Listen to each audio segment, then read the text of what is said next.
La question ici, c'est est-ce possible d'avoir une vie mouvementée dans la société et d'avancer dans mon cheminement, ou le mix des deux sont-ils opposés totalement? Donc, est-ce possible d'avoir une vie mouvementée dans la société et d'avancer dans mon cheminement? C'est quand même assez dur parce que l'idée de la révélation, qui est la vérité ultime, l'idée de la découverte personnelle, c'est d'ouvrir une porte de votre maison que vous n'avez jamais ouverte. Elle a toujours été là, mais vous n'êtes jamais rentré dedans. Euh, Parce que vous avez toujours vécu d'une certaine manière, dans le temps, dans les trois dimensions, dans l'espace. Mais là, on parle de sortir de tout ça, de sortir de cette bulle de trois dimensions et de temps et d'espace, tout ça. On parle de sortir par la porte de derrière de votre maison, okay, que vous n'avez jamais empruntée. Elle a toujours été là, mais vous ne l'avez pas empruntée. Alors, si vous êtes toujours pris dans différentes pièces de votre maison, on s'entend que vous n'êtes pas à l'arrière de la maison. Là. Vous êtes à l'intérieur en train de vous occuper l'avenir de vos enfants, la réussite de votre mariage.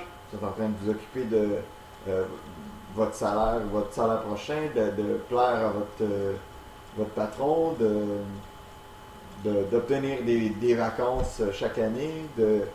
Si vous êtes pris dans la vie vraiment à un point, ainsi à travailler 5-6 jours semaine, puis que vous êtes toujours dans l'espérance de faire évoluer les choses dans ces sens-là, dans tous les domaines de votre vie, il me semble certain que quand vous êtes dans ces pièces-là, vous n'êtes pas à la sortie, vous n'êtes pas là où vous devriez être si vous voulez découvrir la conscience ultime que vous êtes. Si vous voulez découvrir votre essence, il faut se tenir à la bonne porte. C'est sûr que si on veut parler du travail, on se tient à la porte de l'avenir, du travail, de la rémunération, puis on pense à ces choses-là. Mais si on veut trouver la vérité, alors on se met devant la bonne porte. Ça semble logique.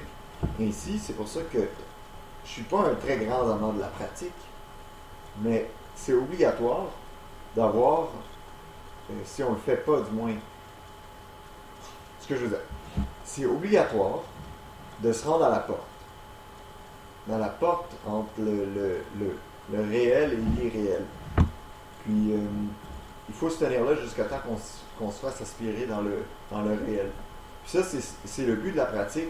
Quand, par exemple, je dis à quelqu'un qui travaille beaucoup, qui a beaucoup d'occupations dans sa vie, de prendre chaque jour un temps pour simplement se recentrer ici sur le présent, sentir sa respiration et tout ce qui est autour de lui, puis vraiment arrêter son flot de pensée, puis rester ici présentement pendant 15, 20, 30 minutes, 2 minutes.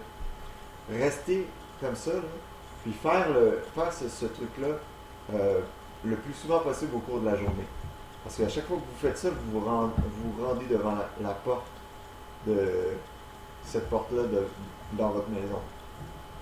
Vous ne savez pas encore dans quelle direction aller. C'est pour ça que je vous dis, faites pas un effort en cherchant à comprendre plus votre monde ou en cherchant à comprendre ce que je dis ou autre.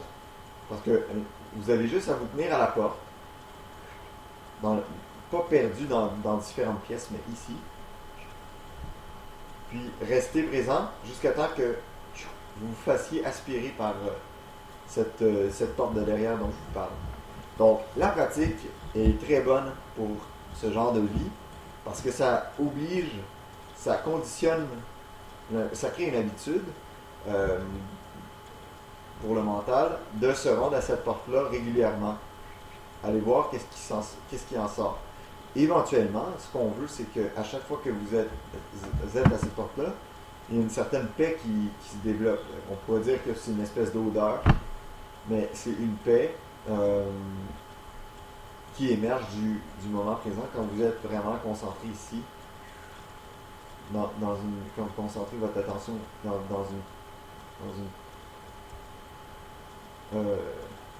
dans cette réalité, plutôt qu'éparpillée un peu partout dans le futur, dans le passé, dans les spéculations, dans la projection. Euh, Quand vous êtes ici, il y a cette paix-là qui émerge, qui est qui est une saveur, qui est une odeur de l'expérience, du mental.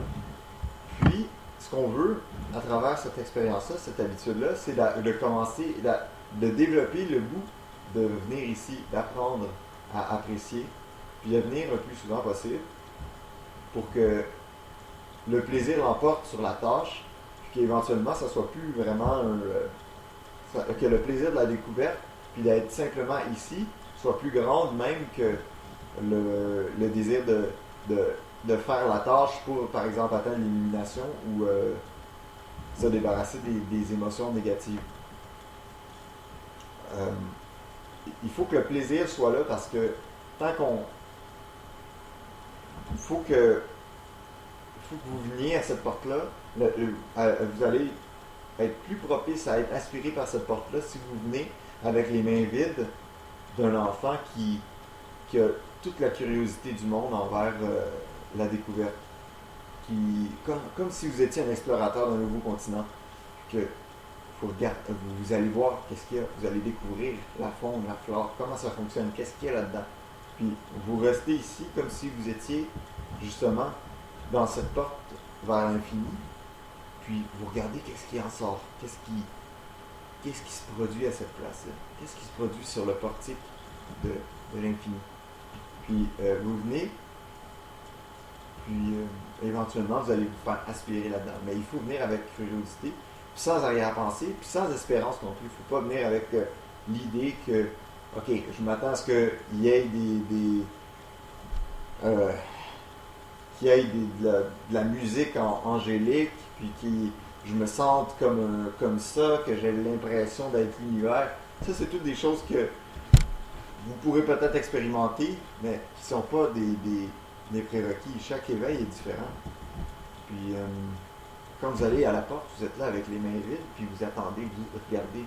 La première chose que vous recevez en général, c'est cette espèce de paix, cette espèce de silence qui est là, qui est très agréable. Puis, vous tenez là, puis vous allez vous faire aspirer. Mais, c'était quoi la question? Ah oui, est-ce possible d'avoir une vue mouvementée? Oui, c'est ça. Mais si on est toujours perdu dans les différentes pièces, ça va de soi, selon moi, que ça va être beaucoup plus difficile d'arriver là. Si vous n'êtes pas en train de chercher à la bonne place, si vous n'êtes pas en train de mettre votre énergie à la bonne place, mettre votre attention à la bonne place, alors c'est sûr, c'est pratiquement certain que vous n'allez pas trouver ce que vous cherchez. Parce que vous ne savez pas qu'est-ce que vous cherchez vraiment. Donc, vous savez que vous voulez chercher, mais vous ne savez pas qu'est-ce que vous cherchez. Alors, puis c'est encore plus dur quand vous savez qu'est-ce que vous cherchez. Parce que la conscience n'est pas quelque chose, n'est pas un objet, puis ne peut pas être trouvé par les sens comme ça. Donc, voilà. Est-il possible d'avoir une vie mouvementée dans la société, d'avancer dans le cheminement spirituel? Oui, si on apporte la pratique, si on entrecoupe notre journée d'un peu de pratique, mais la pratique n'est pas primordiale si on a la curiosité puis le cœur de l'enfant qui explore pour la première fois l'univers, qui le découvre. Et c'est ce nouveau regard qui vous permet de passer à travers la porte du paradis, si on peut dire. Donc, voilà.